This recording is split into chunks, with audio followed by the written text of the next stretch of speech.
Hi friends, Dasara సెలవులు కావడంతో మా అమ్మతో పాటు నేను పొలం దగ్గరికి వెళ్ళాను ఫ్రెండ్స్. ఆ పచ్చటి పొలాల మధ్య ఎంతో మంచి అనుభూతి కలిగింది నాకు. ఇంకా మా మోటార్ పోసే నీళ్ళని చూస్తే జలజల పారే సెలవులా అనిపించింది ఫ్రెండ్స్. ఇంకా నేను ఆ నీళ్ళని చూడగానే చిన్న పిల్లాడిగా మారిపోయి వాటితో ఆడుకోవడం మొదలుపెట్టాను ఫ్రెండ్స్. ఆ నీళ్లు నా పాదాలను తాకుతుంటే ఏదో తెలియని అనుభూతి నన్ను పలకరించింది. ఆ తర్వాత మా అమ్మ ఒకవైపు పొలం పనులు చేస్తూ ఉంటుంది ఫ్రెండ్స్. ఇంకా నేను మాత్రం వీడియో తీయడం మొదలుపెట్టాను. ఆ తర్వాత పొలాన్ని మొత్తం చూశాను ఫ్రెండ్స్. వాటర్ మొత్తం ఫుల్గా పట్టేసినట్టుంది. ఇంకా ఇప్పుడు మనం మోటార్ బంద్ చేయడానికి వెళ్ళాలి.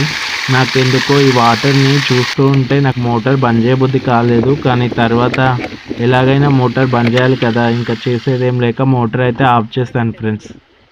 ఇక మోటార్ అయితే ఆఫ్ చేసి మేమైతే ఇంటికి వెళ్ళిపోయాం ఫ్రెండ్స్. Bye friends.